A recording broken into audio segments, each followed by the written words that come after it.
გადავშალოთ ბიბლია.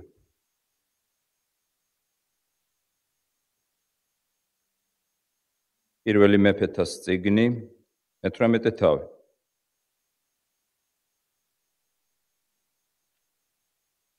პირველი მეფეთა, 18 თავი.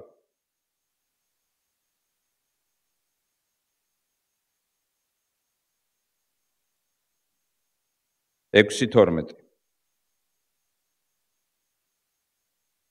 და როცა ბრუნდებოდა დავითი ფილისტიმელების დამარცხების შემდეგ, გამოდიოდნენ ქალები ისრაელის ყველა ქალაქიდან. საულ მეფის მისაგებებლად სიმღერით და როკვით, დაბდაბებით და მხიარული შეძახილებით. გაჰყვიროდნენ მხიარული ქალები და ამბობდნენ, შემუსრა საულმა თავისი 1000-ები, დავითმა 10,000-ები. და მეტად განაწყენდა საული. არ მოეწონა ეს სიტყვა. და თქვა, დავითს 10,000-ები მისცეს, მე კი 1000-ები. მეფობა გააკლია. და ამ დღის შემდეგ იყო, რომ აღმაცერად უყურებდა საული დავითს. მეორე დღეს დაეცა საულს ბოროტის სული ღვთისაგან და გაშმაგდა იგი სახლში. დავითი ქნარზე უკრავდა ჩვეულებისამებრ. საულს კი შუბი ეჭირა ხელში. და ისროლა საულმა შუბი, იფიქრა კედელს მივაგმირავო დავითს. მაგრამ ორ გზის გაუსყლდა მას დავითი და შეეშინდა საულს. დავითის რადგან უფალი იყო დავითთან. საულს კი განეშორა. ეს არის უფლის სიტყვა. ვილოცოთ. ღმერთო, მადლობა შენი სიტყვისთვის, რომელშიც გვიცხადებ შენს ნებას, რომელიც არის სინათლე შენი სულის მადლით. მაგვანიჭე, რათა ჩავწვდეთ შენი სიტყვის ჭეშმარიტებას. ვერწმუნოთ შენს ძეს იესო ქრისტეს და ამ რწმენი დავემკვიდროთ საუკუნო სიცოცხლე. იესო ქრისტეს მიერ გევედრებით. ამინ. ასეთი კითხვა მინდა გაგისვათ. რა საერთო აქვს ურთიერთობებს შემდეგ პიროვნებებს შორის? ედმონ დანტესი და მისი მეგობრები, ფერნანი და დანგლარი.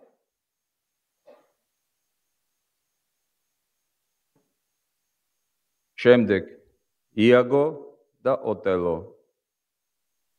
შემდეგ ანა კარენინა და მისი მოყვარე ეკატერინა, რომლის შემოκლებითი სახელი არის კიტი.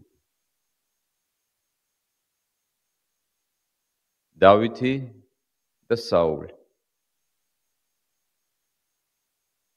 აი ამ პიროვნებებს შორის არსებულ ურთიერთობებს რა საერთო აქვს? ერთი სიტყვით. შური. შური.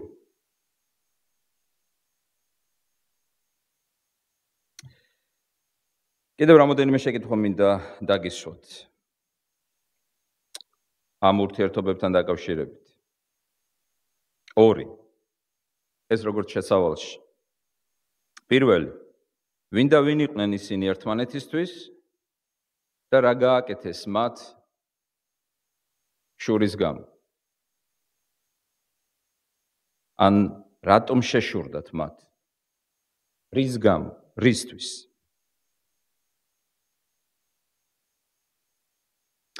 ვინ იყვნენ ფერნანი და დანგლარი ედმონ დანტესისათვის? მეგობრები. მეგობრები იყვნენ.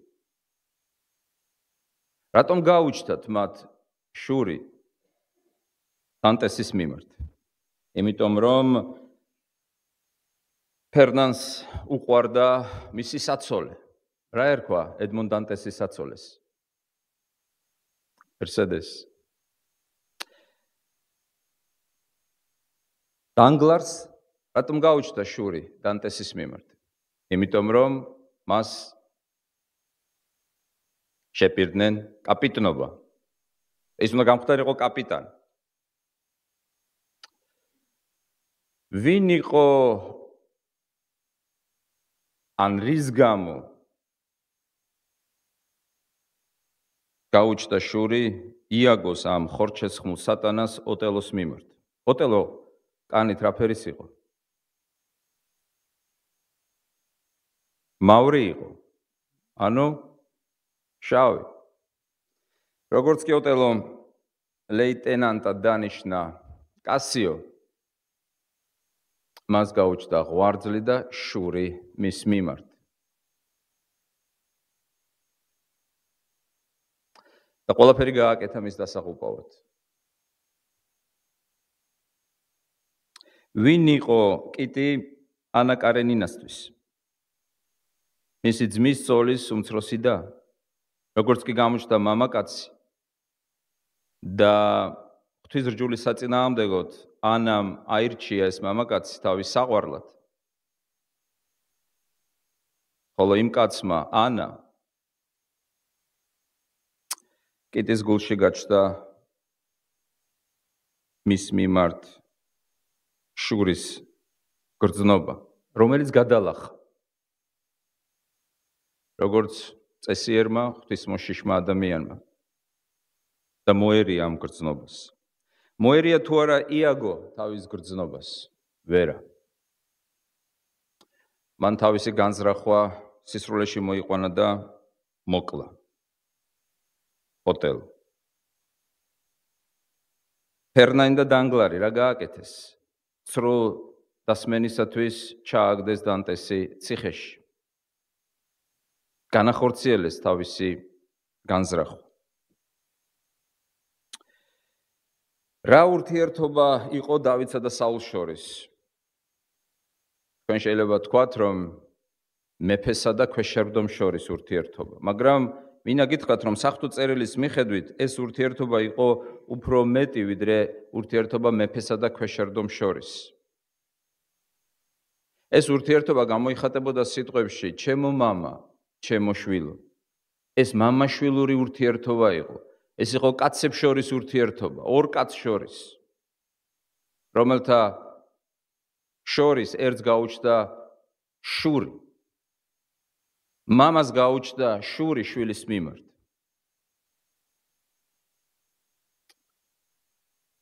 ჩვენ გავიხსენეთ ალექსანდრე დიუმას გმირები, უილიამ შექსპირის გმირები, ლევ ტოლსტოის გმირები, რომელთა ურთიერთობაში გაჩნდა ბზარი, გაჩნდა შავი ლაქა, რომელიც იწოდება როგორც შური. ეს გამოგონილი პერსონაჟებია. მაგრამ ის, რაც ჩვენ წავიკითხეთ, ეს არის რეალური ცხოვრება. რა თქმა უნდა, გამოგონილი პერსონაჟები აირეკლავენ რეალურ ცხოვრებას, მაგრამ ის, რაც მოხდა დავითსა და საულს შორის, არის სინამდვილე. ეს არის ურთიერთობა არა მხოლოდ მეფესა და ქვეშევრდომს შორის, მხედართმთავარსა და მეომარს შორის, არამედ ურთიერთობა ოჯახის წევრებს შორის. კიდევ ერთხელ ვიმეორებ, ბიბლიის ფურცლებზე ეს ურთიერთობა აი ამ სიტყვებით გამოიხატება, ჩემო მამაო. გახსოვთ ხო, როდის მიმართავს დავითი ამ სიტყვებს? ჩემო შვილო და ტირის საული. ეს იყო მამა-შვილური ურთიერთობა. მამას შეშურდა თავისი შვილის. რა არის შური? რას გვასწავლის ჩვენ ეს ისტორია? ეს ამბავი, რაც წავიკითხეთ. როგორც კი ქალებმა განაცხადეს, რომ დავითმა დაამარცხა 10,000, ხოლო საულმა მხოლოდ 1000 და ის გაიგონა საულმა. მის გულში გაჩნდა მწარე შური. წმინდა პავლე მოციქული გვეუბნება, რომ ყველაფერი რაც დაწერილია ჩვენთვის დასარიგებლად. და რა დარიგება უნდა მივიღოთ ჩვენ საღვთო წერილის ამ ნაწყვეტიდან. პირველი მეფეთა 18 თავი 6:12 მუხლებ. ის რა წავიკითხეთ, რა დარიგება უნდა მივიღოთ. მისაბაძია თუ არა საულის ქცევა, თუ ეს არის ანტიგმირი ამ ნაწყვეტში, რომელსაც არ უნდა მივბაძოთ. ის რაც დაიწერა, ჩვენთვის დაიწერა, ადრესატები ვართ ჩვენ. ეს არ არის უბრალოდ ისტორია, გასართობი, ან საინტერესო. ეს არ არის საკითხავი წიგნი, ეს არ არის ალექსანდრე დიუმა, ტოლსტოი ან შექსპირი. ეს ღვთის სიტყვა.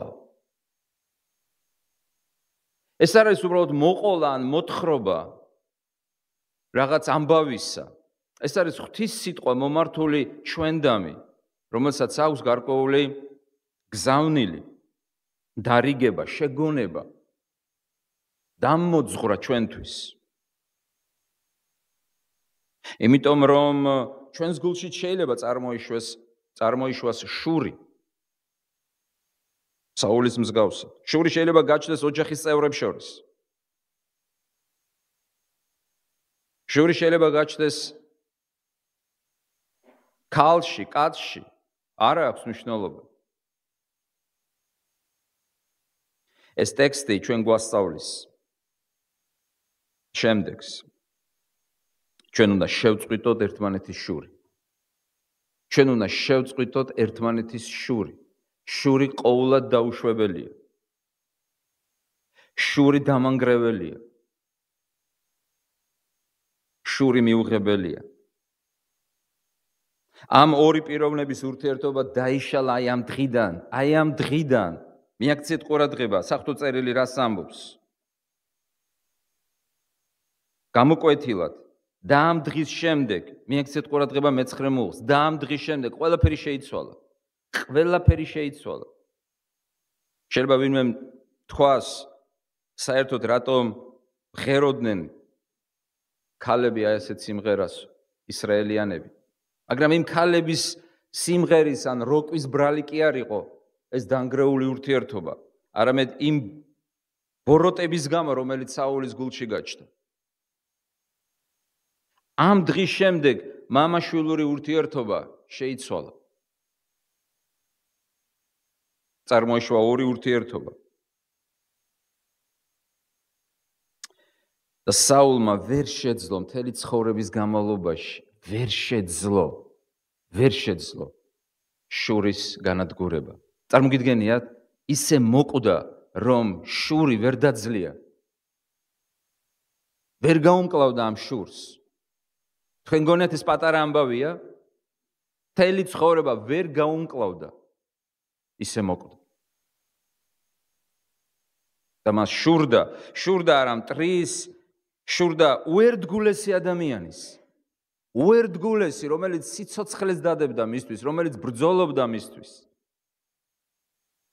რომელიც იყო მისი ოჯახის წევრი, რომელსაც შვილს ეძახდა და რომელიც მას მამას ეძახდა. ვერ მოერია შურს, მოკვდა შურში.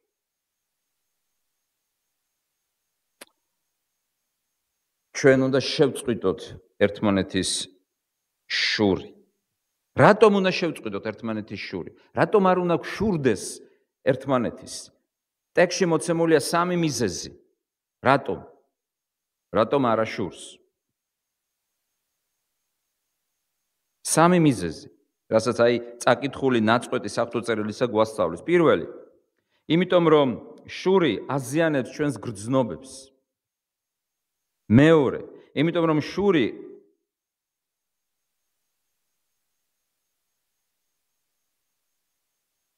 გვიკარგავს ობიექტურობას. ობიექტურობას გვიკარგავს და მესამე, შური ბოროტის სულების ზეგავლენის ქვეშ გვაქცევს. სამი მიზეზი დაიმახსოვრეთ, გთხოვთ. ვისწავლოთ ამ მაგალითიდან. დავისწავლოთ ყველა. საული ტრაგიკული პიროვნებაა ბიბლიაში. იერუსალიმში მის სახელობის ქუჩა. დიდი მეფე იყო. ბევრი გამარჯვება მისცა ისრაელს. მაგრამ ეს არის ტრაგიკული პიროვნება, 40 წელი მეფობდა. ვერ გაუმკლავდა შორს და ყველაფერი დაიწყო აქედან. მიაქცეთ ყურადღება, იმ დღეს შემოვიდა შური მის გულში. დაუპატიჟებელი სტუმარი.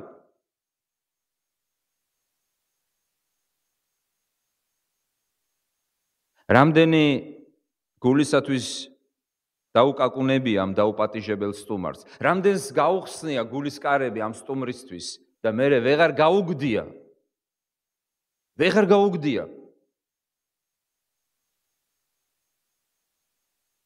რამდენი ადამიანის გულს დაესაკუთრა ეს სტუმარი და ეს გული საკუთარ სახლად გადააქცია.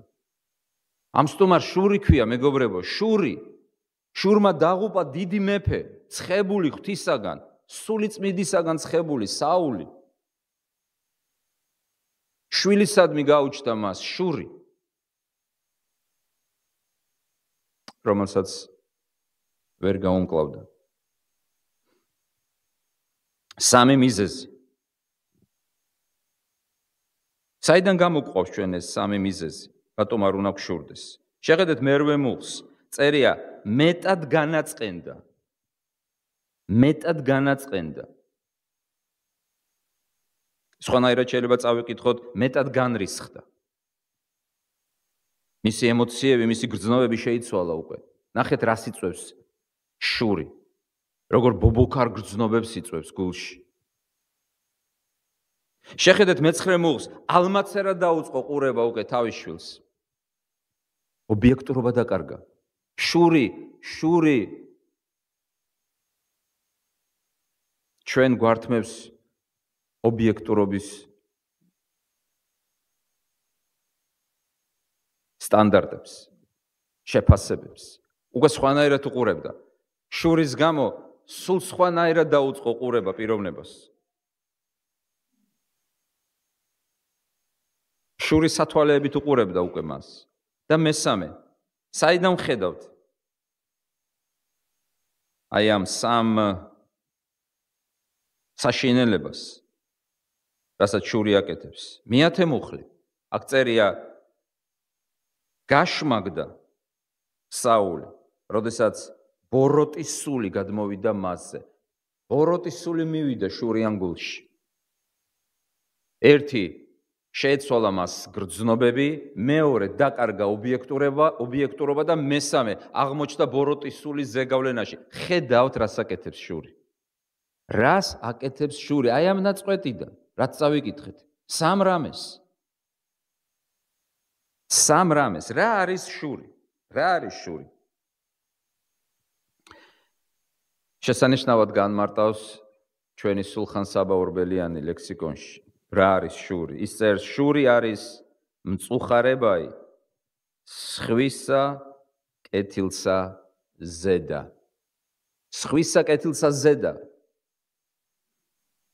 ძველი ქართულით არის, მაგრამ გასაგებია, ხომ? ეს არის მწუხარება, დაღონება, შეჭირვება შენი მოყვასის კეთილდღეობის გამო, სხვისი კეთილდღეობის გამო. რა კარგი მეუღლე ყავს, რა კარგი სახლი იყიდა, რა კარგი რემონტი გააკეთა, რა კარგი მანქანა შეიძინა, რა კარგი ჯანმრთელობა აქვს. და ასე შემდეგ. აი ამის გამო დამწუხრება. რატომ აქვს მას ეს? რატომ მისცეს მიაკუთვნეს ჩემ შვილს დავითს 10,000, ხოლო მე რაღაც 1000 მომიგდეს. ჩემ შვილს 10,000. რატომ აქვს მას ესეთი წარმატება და მე კიდევ ნაკლები წარმატება? აი ეს არის, მეგობრებო, შური. თუ ფიქრობთ, რომ შური ეს არის უბრალო რამ და არ გაკმაყოფილებთ ის ფაქტი, რომ დიდი მეფე, ცხებული მეფე საული შეიწირა ამ შურმა და დაუნგრია ცხოვრება და ურთიერთობა, ათმცნებას შეხედეთ მაშინ.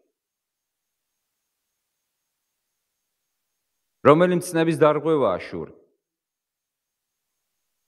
წარმოგიდგენიათ ქრისტიანი, რომელმაც არ იცის 10 მცნება. ასეთი ქრისტიანი წარმოგიდგენიათ? არსებობს დედამიწაზე ქრისტიანი, რომელმაც არ იცის 10 მცნება. ძველი დროიდან მოყოლებული ქრისტიანებს ყოველთვის ძველი დროიდან მოყოლებული ქრისტიანებს ყოველთვის ასწავლინენ 10 მცნებას. ყოველთვის. ნებისმიერ კატეხიზმოში. ქრისტიანი 10 მცნების გარეშე წარმოგიდგენიათ?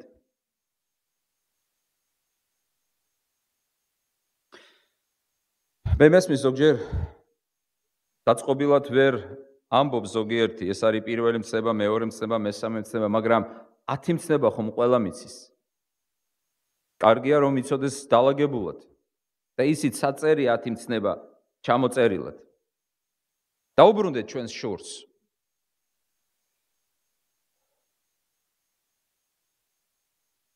რომელი მცნების დარღვევაა შური? პირველის, მეორე მცნების, მესამე მცნების, მეოთხის, მეათე, 10-იანი. დაიმახსოვრეთ 10-იანი, 10 ნომერი. რას ამბობს 10 ნომერი? მეათე მცნება. არა გული გითქმიდეს ცოლისათვის მოყვასისა შენისა, არა გული გითქმიდეს სახლისათვის მოყვასისა შენისა. არც აგარაკისა მისისა. არცა მონისა მისისა, არცა მხევლისა მისისა, არცა ხარისა მისისა, არცა კარაულისა მისისა, არცა ყოვლისა საცხოვარისა მისისა, არცა ყოვლისა.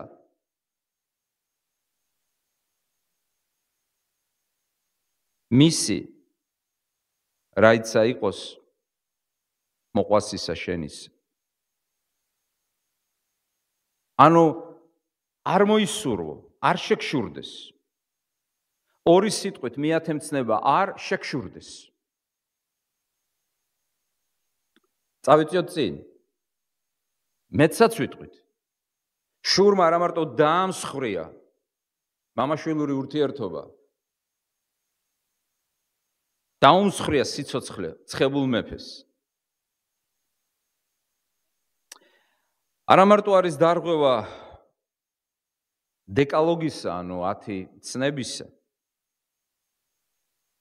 არამედ შური მოიაზრება ქრისტიანულ ტრადიციაში როგორც ერთ-ერთი ძირითადი ცოდვა. ერთ-ერთი ძირითადი ცოდვა. ქრისტიანულ ტრადიციაში არის 7 ძირითადი ცოდვა. გავიხსენოთ დღეს წმინდა გრიგოლ დიდი, გრიგოლ დიოლოგოსი, გრიგოლ პირველი. დაიბადა 540 წელს, გარდაიცვალა 604 წელს. მე-6 მე-7 საუკუნეები. მე-6 საუკუნის მეორე ნახევარი, 604 წელი გარდაცვალების თარიღი, მე-7 საუკუნის დასაწყისი. წმინდა გრიგოლ დიდს ეკუთვნის აი ამ ტრადიციის შექმნა. მოყოლებული ეკლესიის ამ დიდი მამისაგან ქრისტიანულ ეკლესიაში დამკვიდრდა მოსაზრება, რომ არსებობს 7 მთავარი ცოდვა. წმინდა გრიგოლი იყო არა მხოლოდ მამა ეკლესიის, არამედ დიდი მამა. დასავლურ ტრადიციაში ჩვენ გვყავს 4 დიდი მამა დასავლურ ეკლესიაში და 4 დიდი მამა აღმოსავლურ ეკლესიაში. წმინდა გრიგოლი არის ერთ-ერთი დიდი მამა. მას საპატიო ადგილი უჭირავს ნეტარ ავგუსტინესთან, ნეტარ იერონიმეს ტრიდონელთან და წმინდა ამბროს მედიოლანელთან ერთად დასავლეთში. ხოლო აღმოსავლეთში წმინდა ბასილ დიდთან, კესარიელთან, წმინდა ათანასე დიდთან, წმინდა გრიგოლ ღვთისმეტყველთან, ნაზიანზინის ეპისკოპოსთან და წმინდა იოანე ოქროპირთან, კონსტანტინოპოლის ეპისკოპოსთან. აი ჩვენ ჩამოვთვალოთ უკვე ეს 8 დიდი მამა ეკლესიისა,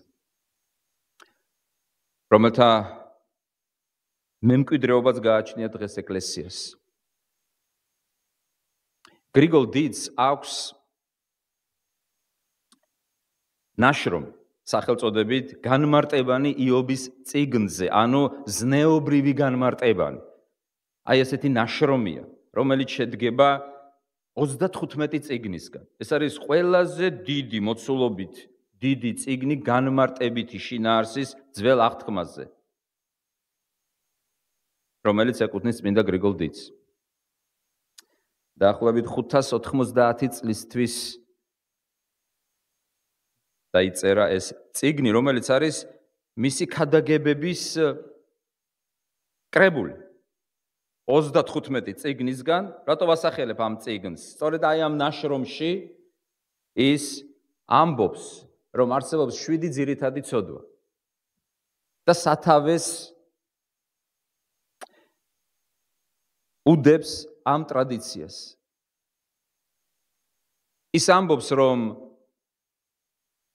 ამ პარტავნება არის ფესვი ყოველგვარი ბოროტებისა. შეიძლება ვინმე თქვა, წმინდა პავლე მოციქული სხვა რამეს ამბობს, მაგრამ თუ გახსოვთ, ერთ-ერთ პარასკევს ჩვენ განმარტავდით აი ამ თითქოს და წინააღმდეგობას.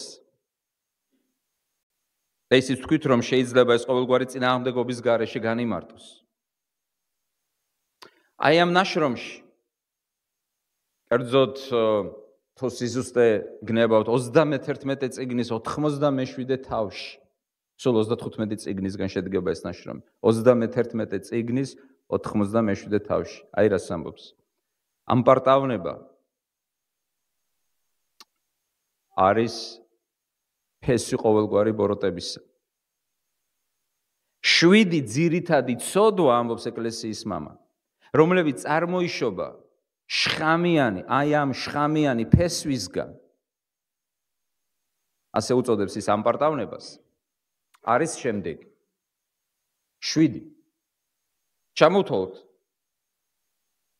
პირველი პატივმოყვარეობა. მეორე საპატიო ბრწყალებში ადგილი ამ 7 ძირითად ცოდვაში უჭირავს რომელ ცოდვას? შური. ლათინურად invidia. მესამე მრისხანება. მეოთხე წარკვეთილება. იგივე მოწყენილობა. მეხუთე ანგარება მართალია, ოჩახ. ანგარება, სიხარბე. მეექვსე ნაყროვანება, მუცელღორობა. ხოლო მეშვიდე ავხორცობა, სიძვა. 7 ძირითადი ცოდვა. და შემდეგ წმინდა გრიგოლი შესანიშნავად აი ასეთ სიტყვებს დაურთავს ამ ჩამონათვალს. ის ამბობს: ის ღმერთი შეწუხდა, როცა გვიხილა ჩვენ ტყვეობაში ამ პარტავნების ამ 7 ცოდვისა. ნახეთ მისი ენა როგორია. შეწუხდა ღმერთი, როცა გვიხილა ჩვენ დატყვევებულნი ამ პარტავნების ამ 7 ცოდვის გამო. ამ 7 ცოდვას წმინდა გრიგოლი უწოდებს ამ პარტავნების 7 ცოდვას. სიამაყის 7 ცოდვას. და შემდეგ ამბობს და გამომსყიდველი ქრისტეს გამომსყიდველს უწოდებს. აი თქვენ ქრისტეოლოგია. გამომსყიდველი მოვიდა ჩვენი გათავისუფლების სულიერ ბრძოლაში. მადლის 7ჯერი მადლის სულით ახსილიო. ის უპირისპირებს იესოზე 7 მადლის სული გადმოვიდა იმისათვის, რომ ჩვენ გავეთავისუფლებინეთ ამ პარტავნების 7 ცოდვის ტყვეობისგან. ხო და შეხედეთ, შურს მეორე საპატიო ადგილი უჭირავს აი ამ ძირითად ცოდვებში. ვინმე ოდესმე გინახავთ ეკლესიიდან გაერიცხათ შურის გამო. თქვათ, აი ესა და ეს ძმა, ესა და ეს და შურის გამო, ამ საშინელი მტარვალი ცოდვის გამო გაირიცხა ეკლესიიდან. სიძვის გამო გინახავთ ან გსვენიათ რომ გაირიცხა? რატო? მე იმას არ ვამბობ, რომ სხვა ცოდვა ნაკლებად მნიშვნელოვანია, მაგრამ შეხედეთ სინამდვილეს თვალებში. წმინდა გრიგოლმა სულიერი შინაარსის ცოდვები პირველ ადგილას დააყენა თუ მეორე ადგილას? პირველ ადგილას. ხოლო ხორციელი უკანასკნელ ადგილას. ხორციელ ცოდვებში ორი ცოდვაა ძირითადი. სხვა შორის მინდა გითხრათ, რომ ეს 7 ცოდვა ძირითადად იმიტომ იწოდება, რატომ არ არის თქვენ შეიძლება თქვათ, კაცის ყლა, არ არის სხვა მოპარვა, იმიტომ რომ ეს ყველაფერი შედის აქ. შედის თითოეულ ამ ძირითად ცოდვას გააჩნია თავისი ცოდვები. მეტაფორულად ის უწოდებს მათ ქალიშვილებს. ქრისტიანულ ტრადიციაში მათ ქალიშვილები ეწოდება. მესმის სექსიზმია. რატომ ქალიშვილები და რატომ არა ვაჟიშვილები? მესმის, ცუდია, მაგრამ რა უყოთ? რომელი ეპოქაა?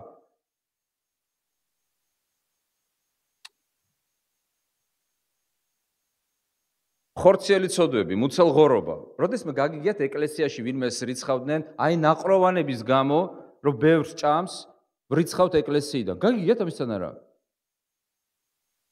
არა. ანდა ამპარტავნების გამო არა. ამპარტავნება არის მშობელი ამ 7 ცოდვისა. პატივმოყვარეობა პირველი ადგილი. პატივმოყვარეობის გამო. ანდა მრისხანების გამო, ადამიანი რომელიც მუდამ მრისხანებს. გაგიგიათ რომ მრისხანების გამო ვინმე ეკლესიიდან გაერიცხათ. განეკვეთოთ.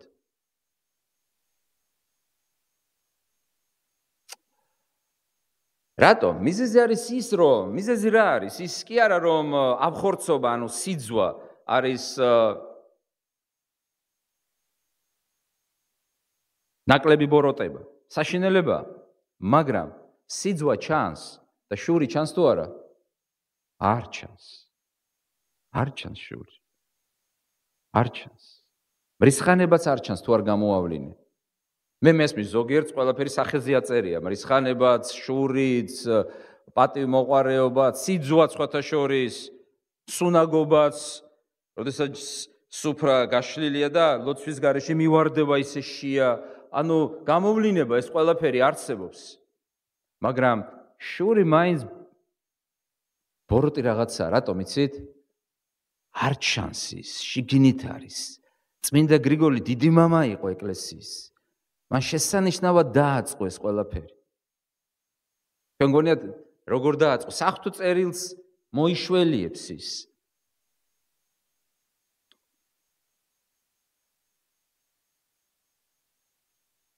კიდევ ერთხელ ვიმეორებ, ქრისტიანულ ტრადიციაში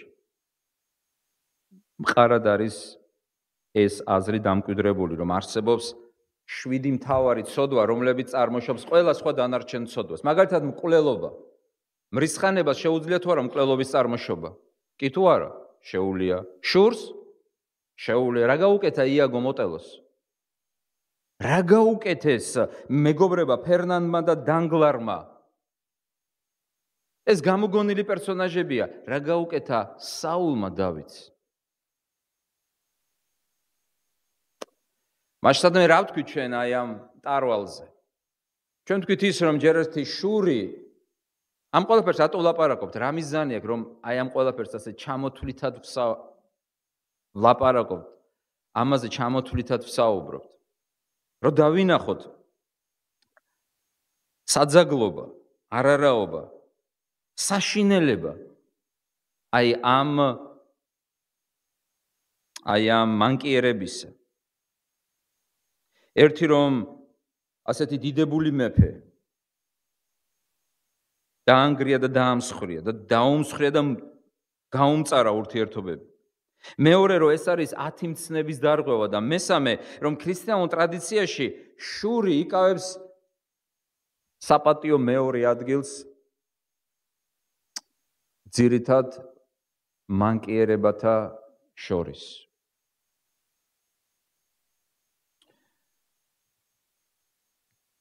იაკობი ძალიან მკაცრია. იაკობ მოციქული ძალიან მკაცრია შურის მიმართ. აი რას ამბობს ის მესამე თავის მე-14 მუხლში. მე უბრალოდ წაგიკითხავთ, მაგრამ თუ გულში მწარე შური გაქვთ, ნუ ტრაბახობთ და ნუ ცრობთ ჭეშმარიტების წინააღმდეგ. მე-16 მუხლში ის ამბობს, რადგან სადაც შურია, იქ არის ყოველგვარი ბოროტმოქმედება. წმინდა პავლე მოციქული შურს უწოდებს ხორცის საქმეს, ხორცის ნაყოფს.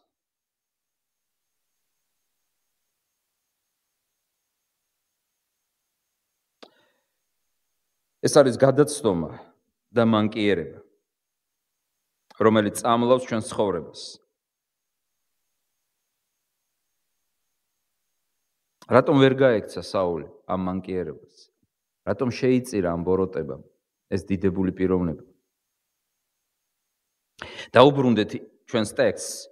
3 მიზეზი ჩვენ თქვით.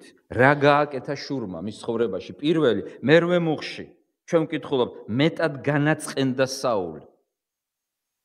მეტად განაწყენდა. რა არის შური? შურის დეფინიცია, რა ვთქვით ჩვენ, განმარტება, შური არის დანაღვლიანება, მწუხარება. სხვისი კეთილდღეობის გამო. შური ანგრევს, ამრუდებს ჩვენს გრძნობებს. შეხედეთ კაენს. რა უთხრა ღმერთმა? რატომ ჩამოგტირის თავპირიო? შეშურდა თავისი ძმის. შეიძლება თუ არა ძმებს შორის შური წარმოიშვას? შეიძლება. შეხედეთ იოსების ძმებს. შეხედეთ იოსების ძმებს. როგორ შურდათ მათ, როგორ შურდათ მათ უმცროსი ძმის, იოსების. როდესაც მამამ საუკეთესო ტანსაცმელი უყიდა, ამაზე ხო რა დაემართეთ?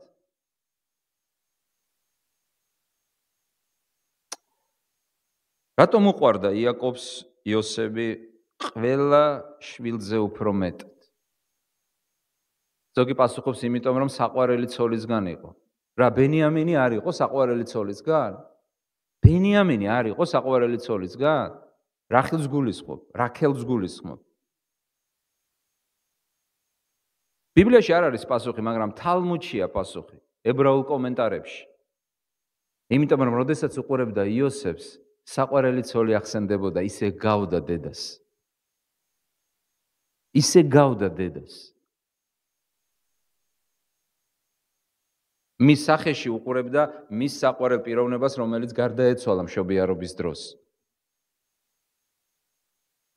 რა თქმა უნდა, აქ შეიძლება ჩაურთოთ დარიგება, მშობელმა არასოდეს არ უნდა გამოარჩიოს თუ ყავს რამოდენიმე შვილი. და არ უნდა დაანახოს სხვა შვილებს, რომ მას განსაკუთრებით უყვარს ერთ-ერთი მათგანი.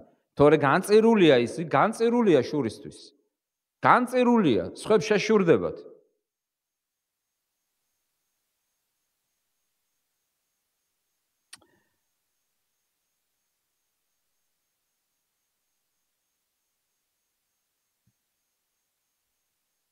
ყოველთვის სიტყვია.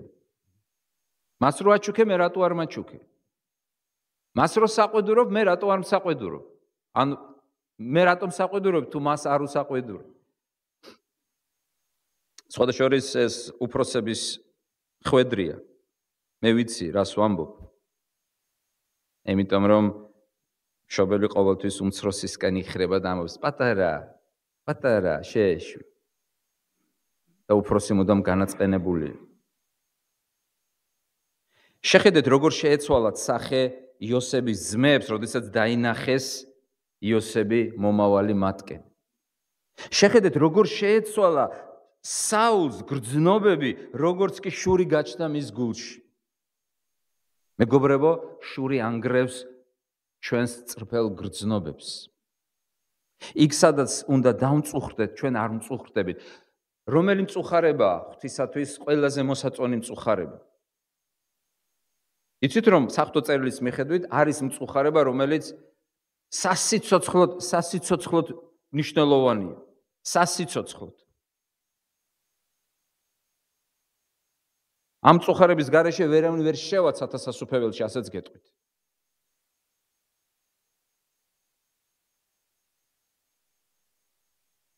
ზოგიერთმა საერთოდ მიივიწყეს მწუხარების ცნება და ფიქრობენ, რომ მხოლოდ სიხარულზე წერია ბიბლიაში. მწუხარება ცოდვის გამო, დანაღვლიანება სინანულისთვის. ამის გარეშე შეუძლებელია ცოტა სასუფეველში შესვლა. იმის მაგივრად, რომ ჩვენ დავნაღვლიანდეთ საკუთარი ცოდვების გამო, ჩვენ ვიწყებთ დანაღვლიანებას და მწუხარებას სხვების კეთილდღეობის გამო. ჩვენი გრძნობები ირყევა. არასწორი დანიშნულებით ვლინდება. იქ სადაც უნდა დავნაღვლიანდეთ, წარმოგიდგენიათ, იქ სადაც უნდა ტიროდნენ, იცინიან, სადაც უნდა იცინოდნენ, ტირიან. როგორი შესატყვისობაა ეს? გამრუდებული, დამახინჯებული. წარმოიდგინეთ ადამიანს, რომელსაც ეტირება, დამწუხრებულია და შენ კისკისებ, იცინი და სასიხარულო სიმღერებს მღერი ხარ.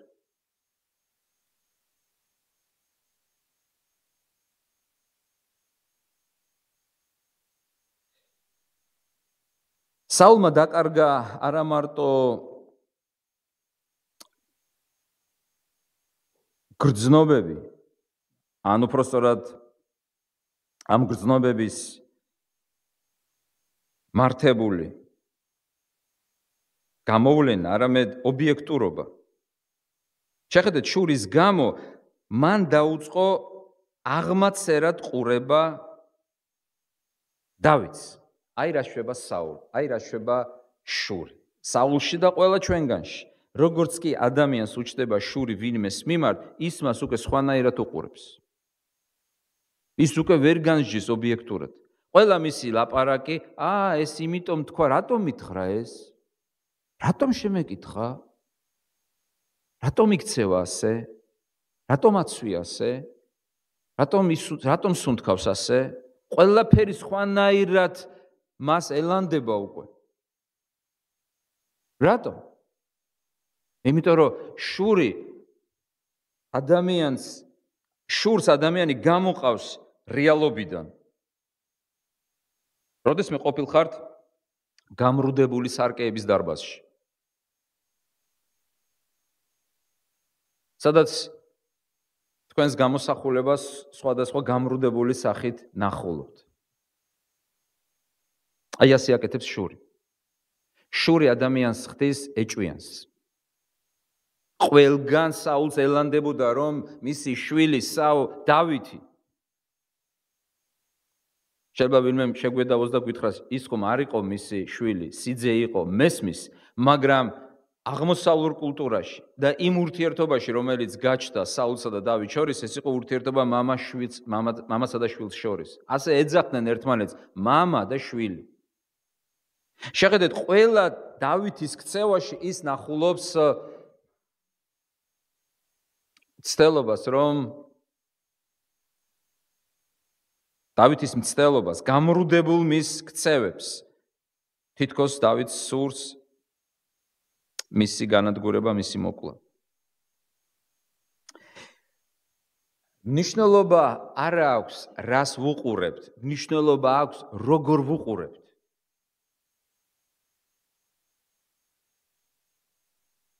ძალიან გავრცელებული ქრისტიანული ნიშანი ქრისტიანულ ტაძრებში, ალბათ გინახავთ, არის თვალი.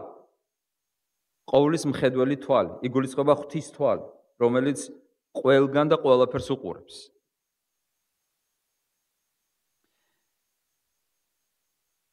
ღვთის თვალი უყურებს ყველაფერს, მაგრამ როგორ უყურებს ეს თვალი ადამიანს? როგორ უყურებს ის მის შვილებს? როგორც საჯული, როგორც ზედამხედველი, როგორც ჩასაფრებული, რომ რაღაც აღმოაჩინოს მასში, თუ როგორც მწყალობელი მამა.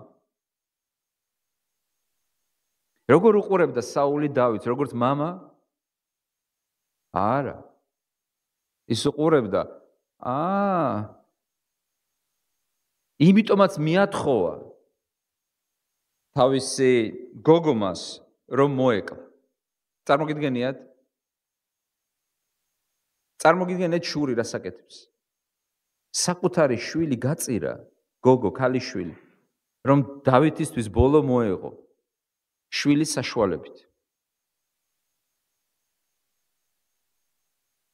იცით, ერთი და იმავე საკვებს ერთმა შეიძლება თქვას, ფუი რა უგემურიაო და მეორემ თქვას, რა გემრიელიაო. საკვებია სხვადასხვა? შემფასებელია სხვადასხვა, ასეა თუ არა? ერთ და იგივე წიგნზე ან ერთ და იგივე ნახატზე ერთმა შეიძლება თქვას, რა სისულელია, რა საშინელება და მეორემ თქვას, რა სილამაზეა, რა კარგია და აღფრთოვანებაში მოვიდეს. ერთი და იგივეა თუ არა? ამ შემთხვევაში წიგნი ან ნახატი ერთი და იგივეა. მაგრამ შემფასებელია სხვა. ვინც უყურებს, რა თვალით უყურებს? ჩვენი შეკითხვაა დღეს, რა თვალით უყურებთ თქვენს ახლობლებს? რა თვალით უყურებთ თქვენს ძმებს და დებს? რა თვალით უყურებთ თქვენს შვილებს? რა თვალით უყურებთ თქვენ ეკლესიას? რა თვალით უყურებთ თქვენ ქრისტეს მსახურებს? რა თვალით უყურებთ? წყალობელი, შემდობი, მოსიყვარული თვალით, თუ კრიტიკული თვალით? შურიანი თვალით? თვალით, რომელიც ყოველთვის რაღაცას ეძებს, რომ დაინახოს. იცით რა თქვა იესომ? ნუ ეძებ შენი ძმის თვალში რაღაცას. ჯერ შენი თვალები კარგად გაახილე. და იქიდან ამოიღე რაღაცა და შემდეგ ისწავლე, როგორ აღმოაჩინო შენი ძმის თვალში კიდევ რაღაც პატარა ნამცეცი, უმნიშვნელო რამ ჩავარდნილი. დაიცა ამოგიღო, გააღე თვალი, როცა შენს თვალში შეიძლება მთელი დირე იყოს. და მესამე, ნახეთ რას აკეთებს შური, ის არა მარტო ჩვენს გრძნობებს არასწორი მიმართულებით, მას არასწორი მიმართულებით მიყავს ჩვენი გრძნობები, იქ სადაც უნდა დამწუხდე, არ მწუხდები. ის არა მარტო გვიკარგავს ჩვენ ობიექტურობის შეგრძნებას, უკვე ჩვენ გადაბრუნებული სარკეების სამყაროში ვართ, ყველაფერს გადაბრუნებულად უყურებთ. მაგრამ რაც ყველაზე საშინელია, რაც დაემართა საულს, მე-10 მუხლში ჩახედეთ, რა დაემართა? ბოროტის სული მივიდა მასზე.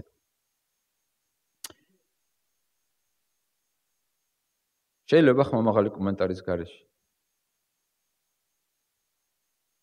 ბოროტის სული. ბოროტის სული. რას აკეთებს შური? შური ადამიანს აქცევს ბოროტის სულების ზეგავლენის ეპიცენტრში. ძალიან უცნაური გამონათქვამი აქვს. მიაქცეთ ყურადღება, მეორე დღეს ნახეთ როგორ იწყება მეორე დღეს. რომელ მეორე დღეს? რომელი დღიდან მეორე დღეს? იმ დღიდან როცა მას შური გაუჩნდა. ხედავთ? შურიანებმა უნდა იცოდნენ, რომ ისინი აუცილებლად მოექცევიან ბოროტის სულების ზეგავლენის ქვეშ. აუცილებლად. ეს გამოწერილი რეცეპტია. მეორე დღესვე. იმ დღეს გაუფუჭდა ურთიერთობა დავითთან. იმ დღეს გაუჩნდა შური, მაგრამ მეორე დღეს მიაკითხა ბოროტმა სულმა. იმიტომ რომ ბოროტის სული არის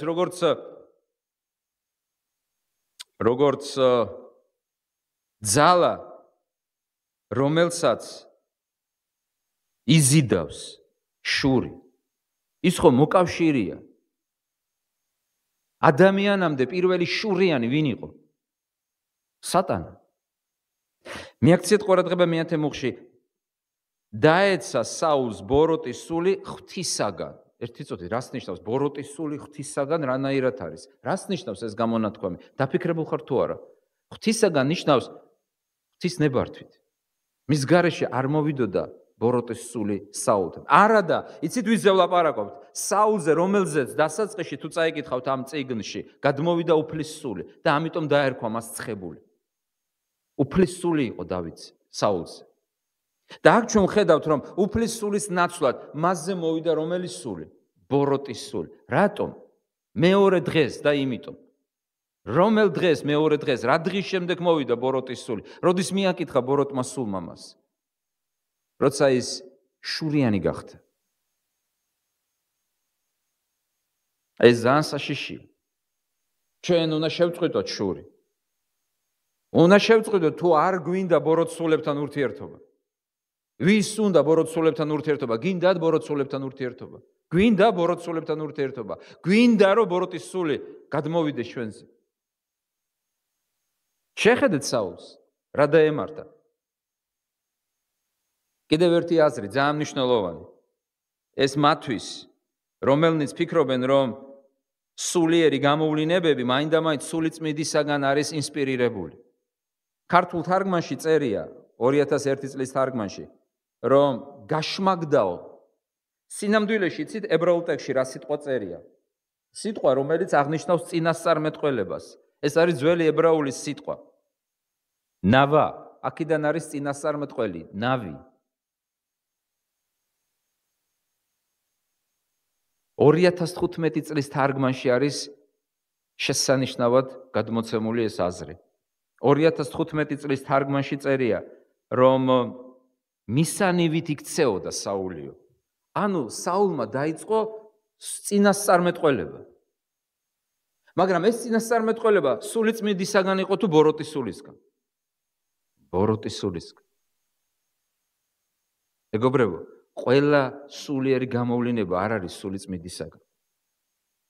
ბიბლიაში წერია, მხოლოდ უგუნურჯერა ყოველი სიტყვის. ბიბლიაში წერია, გამოსცადეთ ყველაფერი. ბიბლიაში წერია, გამოსცადეთ სულები. ბიბლიაში წერია, არ დაუჯეროთ ყველაფერი. ხედავთ, საული წინასწარმეტყველი გახდა.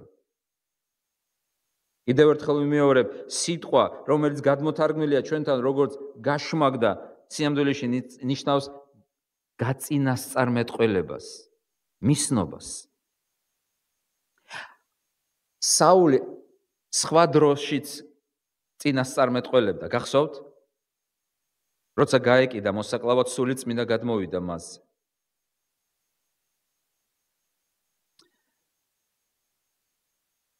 მაგრამ ამ შემთხვევაში საული წინასწარმეტყველებდა ბოროტის სულისაგან. შესაძლებელია წინასწარმეტყველება ბოროტის სულისაგან. შესაძლებელია განკურნება ბოროტის სულისაგან. შესაძლებელია ზებუნებრივი მოქმედებები ბოროტის სულისაგან. შესაძლებელია. თუმცა იმას განკურნება უკვე აღარ ქვია, იმიტომ რომ კურნალი მხოლოდ ღმერთია. ჩვენ წინაშე მეათე მუხში არის მაგალითი, როგორ შეიძლება ადამიანი, რომელიც ოდესღაც სულიწმიდის ქვეშ დადიოდა, ბოროტის სულისაგან იყოს ამოძრავებული და ეგრეთ წოდებულ სულიერ ნიჭებში ამოქმედებული. ეს სამწუხარო ფაქტია. ეს არ არის კარგი ამბავი. მაგრამ ეს მეათე მუხლი ერთი მხრივ ჩვენ გვასწავლის, რომ შური ჩვენ გვაქცევს ბოროტის სულების ზეგავლენის ქვეშ და აგრეთვე გვასწავლის მეათე მუხლი იმასაც გვასწავლის, რომ სულიერი გამოვლინება ყოველთვის არ არის სულიწმიდისაგან, ის შეიძლება იყოს ბოროტის სულისაგან, თანაც იმ პიროვნებაში, რომელზეც ადრე სულიწმიდა მოქმედებდა.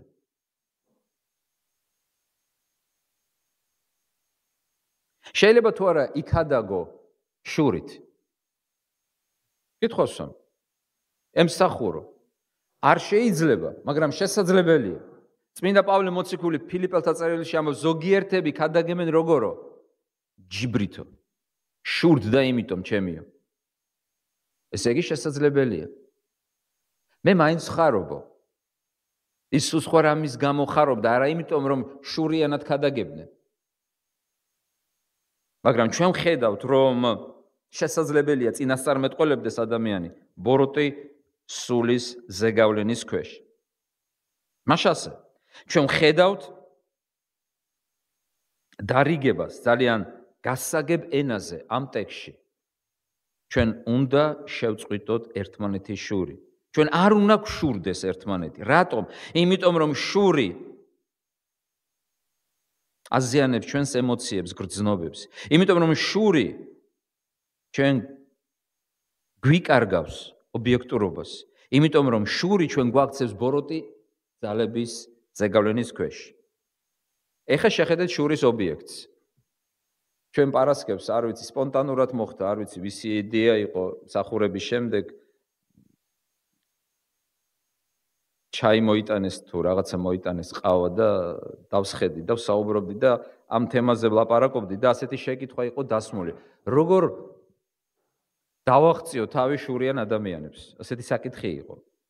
როგორ გადავირჩინო თავი შურისგან? დაუშვათ აღმოჩნდი შურიანების გარემოცვაში. ან და იცი ზუსტად რომ შენი შურთ, ან შურს ამ ადამიანს. უკვე შენ უარყოფით როგორც დღეს არის მოდაში სიტყვა, უარყოფით აურაში ექცევი, ხო? თუ როგორ ამბობენ? უარყოფით ენერგიას იღებ მისგან და ასე შემდეგ. მაგრამ დაანებეთ თავი აურას და ენერგიას, შურს რეალური მოქმედებები შეუძლია. როგორ გადავირჩინოთ თავი შურიანისგან? შეხედეთ დავითს. ნახეთ რა გაუკეთა საულმა დავითს.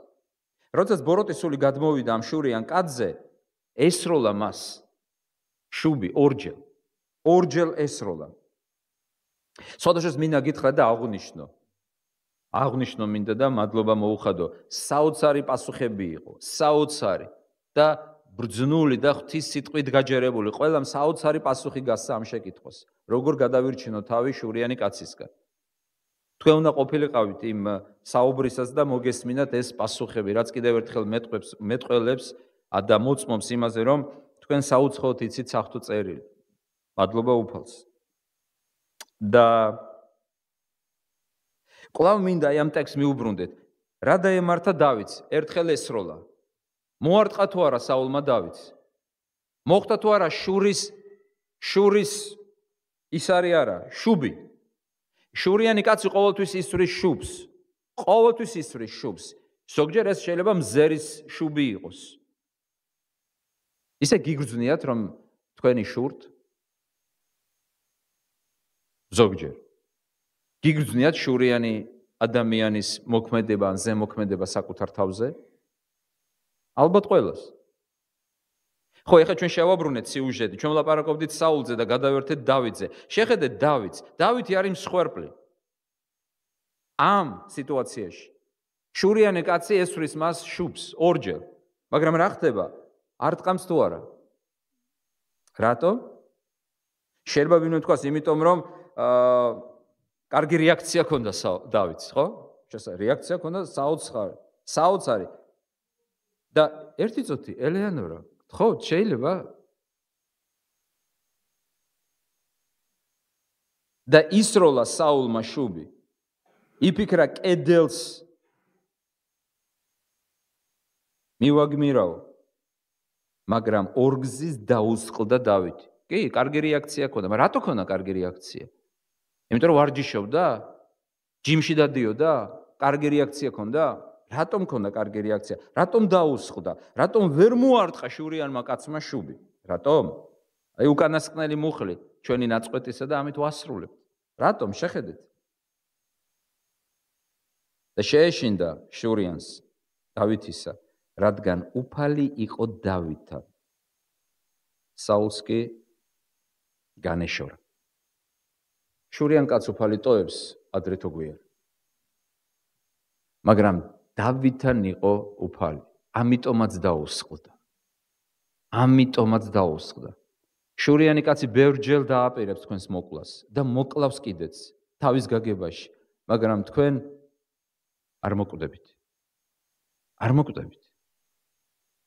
იმიტომ არ მოკვდებით, რომ უფალია თქვენთან. უფალია თქვენთან. თუ უფალში იქნებით და გათავისუფლებული იქნებით ამ გრძნობისგან. დასასრულს. როგორ შეგვიძლია ჩვენ თავი დავახციოთ შურს? უშესანიშნავესი რეცეპტი ალბათ ყველაზე კარგი საუცხო ეკლესიის ერთ-ერთ დიდ მამას, ჩვენ ვახსენებთ დღეს წმინდა გრიგოლ დიდი, ახლა ვახსენებთ ეკლესიის კიდევ ერთ დიდ მამას, წმინდა იონე ოქროპირს გააჩნია. პრაქტიკული რეცეპტი. ის ამბობს: გულწრფელად დაიწყე მადლიერება ღვთის წინაშე არა მარტო იმ სიკეთეების გამო, რომლებიც ღმერთმა შენ გიყო, არამედ ემადლიერე ღმერთს იმ სიკეთეების გამო, რომელიც მან სხვას უყო და ამით მოკლავ შენში შურსო. დაამტკიცებ სიყვარულს და წარმოაჩენ უანგარო გულწრფელ სიყვარულსო. ანუ ივანე გვთავაზობს სიყვარულის გზას. შენს მოყვას ღმერთმა რაღაცა წყალობა უყო, იმის მაგივრად რომ დანაღვლიანდე, დაიწყე მადლიერება. უთხარი ღმერთო, მადლობა რომ ჩემი ძმა ასეთი კარგი ჯანმრთელია, ასეთი კარგი მეუღლე ყავს, ასეთი კარგი სამსახური აქვს, ასეთი კარგი ხელფასი აქვს, ასეთი კარგი რემონტი აქვს, ასე კარგად გამოდის. მადლობა ღმერთო შენ. ეს არის წმინდა იონე ოქროპირის გზა. მოგწონთ? როგორ შეიძლება ამის ხორცს შესხმა? რის საფუძველზე შეიძლება ამის ხორცს შესხმა? იესო ქრისტე შურის გამო ეცვა ჯვარს. დავითი კი დაუსხლდა. მაგრამ ქრისტე განგებ არ დაუსხლდა შურიანებს. გესმით? დავითი ორჯერ დაუსხლდა, მაგრამ მისი შთამომავალი მესია იესო ქრისტე არ დაუსხლდა. ჩვენ სახარებებში ვკითხულობთ, რომ ქრისტე შურით გადასცეს. სიტყვასიტყვით წერია მარკოზის სახარებაში, პილატემ დაინახა, რომ მღვდელმთავრებმა შურით გადასცეს ის. იესო იყო შურის მსხვერპლი. ჯვარზე იცით რატომ აღმოჩნდა, რომ ისი შურდათ? იესო განგებ არ დაუსხლდა ამ შუბს, შეეძლო თუ არა დასხლტომოდა. რა უთხრა იესომ პეტრეს, როდესაც მან დაიწყო მისი დაცვა? ჩააგე მახვილი, იმიტომ რომ მე შემიძლია დაუსხლდე ამ შურიანებს. შემიძლია უფალს შევებედრო და ლეგიონები გამოაგზავნოს ანგელოსების. მაგრამ იესომ ეს არ გააკეთა. იესომ გადაწყვიტა შურიანების ხელში ჩავარდნილიყო და მომკვდარიყო. და რატომ გააკეთა ეს? რომ ჩვენში ნებისმიერი შური გაენადგურებინა. ის ჩვენ გამო მოკვდა, ჩვენი ცოდვების გამო მოკვდა. ამ 7 მთავარი ცოდვის გამო მოკვდა ჯვარზე. როგორც წმინდა გრიგოლი ამბობს, გამომსყიდველი მოვიდა. ვინ არის გამომსყიდველი? ვინც იხდის საფასურს. გამომსყიდველი მოვიდა, რათა ჩვენ დატყვევებულნი შურის მიერ გავთავისუფლდეთ. გავთავისუფლდეთ ამ ბატონისგან, იმისათვის, რომ შურის ნაცვლად გვიყვარდეს ერთმანეთი. და ჩვენ ამას შევძლებთ. თუ ვერ წმუნებით ქრისტეს, როგორც ჩვენს მხსნელს და როგორც ჩვენს უფალს. ამინ.